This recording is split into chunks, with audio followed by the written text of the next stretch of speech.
Hi, I wanted to go ahead and offer some suggestions for those of you who might not feel quite comfortable with the way the course is laid out, or you're struggling a little bit with the material. So for every specific module or week that we have in this particular course, I've created kind of a whole section or series of information. So if we started with Module 3, you click on it, you'll come up with the introduction. So it begins with a little summary of the chapter. It also will tell you what you need to do for this particular chapter. So ideally, you'll read chapter 6 and 7 in your textbook. I know that doesn't always happen. So I've also provided everybody with a study guide. Now the nice thing about the study guide, if you go ahead and pull it up, it's going to give you a chapter outline.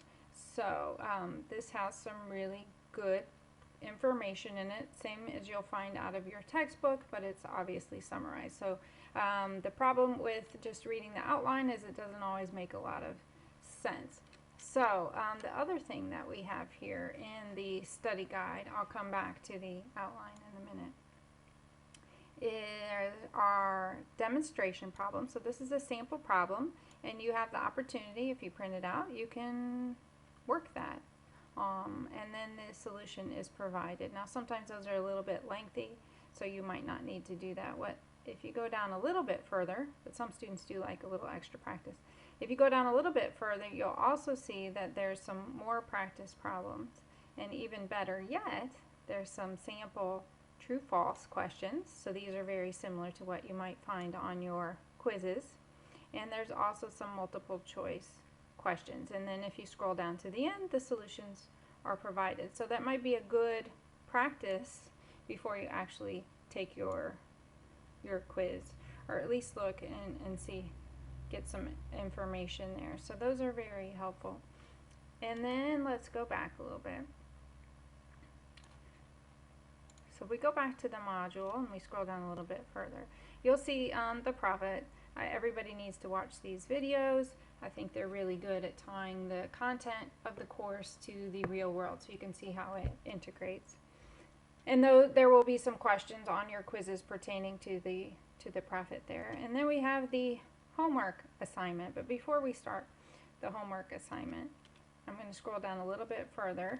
You'll see here we've got the textbook, and if you click on the link here, the PDF link, not the one that's posted up here on the side, you'll get the textbook, and it has some nice links set up. So if we're covering chapter 6, you can skip directly to chapter 6. The other thing that I don't think students are aware of, if you hit the control button on your keyboard, it's in the very lower left hand corner, CTRL, and you also click the F button at the same time as in find, it'll pop up with a search feature.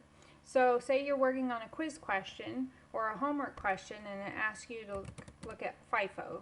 You're like, I don't know what that is. You could type that in, or let's say basic accounting equation. If I could spell correctly, you would see how it works.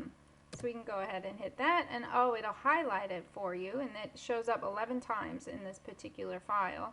And then you can scroll through to see if you can find the information that you're looking for. So don't discount that. That's a good resource. The other really good resource I like here are these blend space lessons, and I already started that one. So you can click to go outside, or you can actually access them from inside Blackboard here. And what they are is a series of lecture videos that I put together. Those are usually the first, and you can start in the middle. You don't have to start at the beginning every time. Ideally, you start at the beginning and you work through, and then you'll see some video tutorials that are up next. So these are like sample demonstration problems that I work through with you. These are really good for completing your homework, and I'll show you in a minute. A lot of them, homework problems, have links to some of these videos. So given the fact that I know a lot of people don't like to read, I'm actually one of them.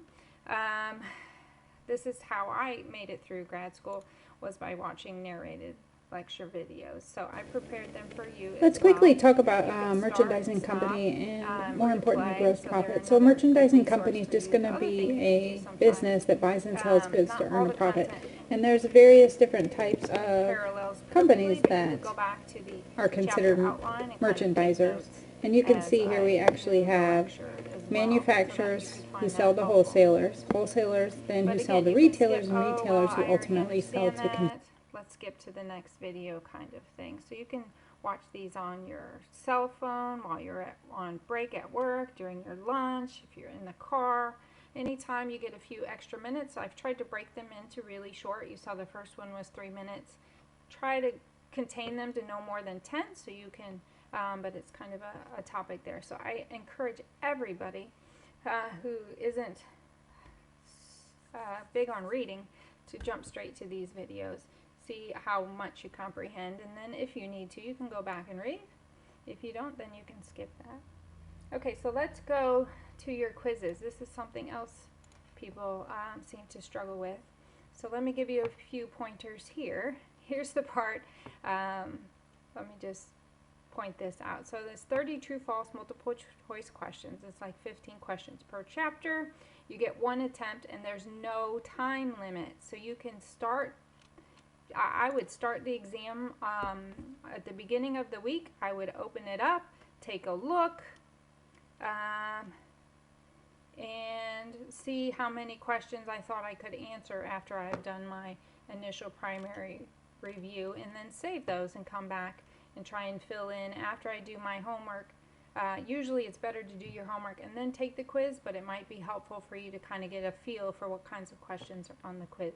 But you can start and stop this as long as you want. So if you want to look up every single question on this quiz in your textbook, you certainly have that opportunity. Your homework. Let's go to My Open Math really quick. So if we click on an assignment, let me give you some tips and pointers here in My Open Math. So you have a question here. Hopefully it makes some sense to you. If it doesn't, let me give you some clues. If you scroll down to the bottom, I've posted some Get Help videos. So these would be sample problems that I've done before, which hopefully will help explain what you need to do here. Another thing you can do, for example, this one has a beginning balance of 85. That's going to be my inventory on hand. Unit cost 12, total cost 1,020. You fill in what you can, and then the really cool thing about My Open Math, shoot, I can't seem to scroll down quite far enough. Right below this points possible, you'll see that it says this is attempt 1 of 3. So you get to work this problem and check your answer. You hit the button that says submit 3 times before it will fill in the solution for you. So yeah, it said, did I want to check that? Oh, okay. Well, it tells me what is right and what I did wrong. So all the red I need to correct, and then I can submit it again, and then I can correct and submit it one more time. Now if I've done that 3 times, you can see I'm on attempt 2 of 3. If I've done that 3 times, then I can rework that problem again as many times as you want. So really good way to learn. Now let's say you've done this a couple of times and you're still not getting something right. That's when you reach out for a tutor or you contact myself. Hey, here's what I'm trying. I'm working on this particular problem, this section, blah, blah, blah. I can't get it to work. Can you give me some help? And that's perfect there. So I mentioned tutors. Let's go back to Blackboard. You'll see here I have a section that says free tutors and help. We have free tutoring at the Kent campus available for you. That's in-person tutoring. And we also have, and those hours change every semester, but they will be posted here. And then we also have Smart Thinking, which is a free online tutoring service. So it's 2 a.m. on a Thursday night and you need help. Go ahead and log into Smart Thinking.